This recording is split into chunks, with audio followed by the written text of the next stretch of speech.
இன்றைக்கி ஒரு domestic RO சர்வீஸ்க்கு போயிருந்தோம். ரிஜெக்ட் வாட்டர் தண்ணி நிறையா வந்துச்சு.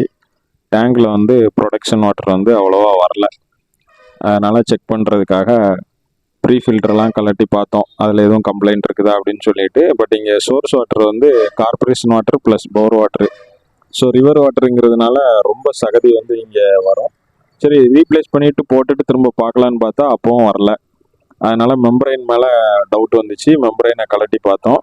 ஆல்ரெடி இங்கே நிறையா பிளாக்ஸ்லாம் இருந்துச்சு. அதனால் இன்லைன் ஃபில்டர், மெம்பரைன் எல்லாத்தையும் சேஞ்ச் பண்ணிடலாம் அப்படின்னு முடிவு எடுத்துகிட்டு எல்லாத்தையும் என்ன செஞ்சாச்சு, ரீப்ளேஸ் பண்ணியாச்சு.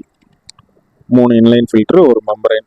அப்புறம் டேங்கில் ரொம்ப கொஞ்சம் அழுக்கு இருந்துச்சு உள்ளே, அதை விம் லிக்யூடை போட்டு நல்லா க்ளீன் பண்ணி பாடி எல்லாத்தையும் சுத்தமாக ஆக்கிட்டு உள்ளே இருக்கிற அழுக்கு எல்லாத்தையுமே எடுத்துகிட்டு கவர் எல்லாத்தையும் க்ளீன் பண்ணியாச்சு. இப்போ ஃபைனலாக அவுட்புட் ஸ்டேஜ். தண்ணி பாருங்கள் எவ்வளோ அழகாக வருது, நிறையாவும் வருது. TDS 30 கிட்ட வந்துடுச்சு.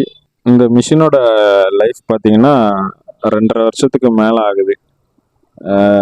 எப்படி இவ்வளோ அழுக்குலையும் இவ்வளோ அழகாக ஓடி இருக்குது அப்படின்னா, 3 மாதத்துக்கு ஒருக்கா நம்மளை வந்து கால் பண்ணி கூப்பிட்டு சர்வீஸ் பண்ண வச்சுருவாங்க. ப்ரீ ஃபில்டராவது சர்வீஸ் பண்ண வச்சுருவாங்க. பாருங்கள், இப்போ மிஷின் நல்லா புதுசு மாதிரி அழகாக ஆயிடுச்சு. நல்ல வெயில்னால எங்களுக்கு ஒரு 2 ஜூஸ் பாட்டிலும் கொடுத்தாங்க. அதையும் வாங்கிட்டு அப்படியே கடைக்கு வந்துட்டோம்.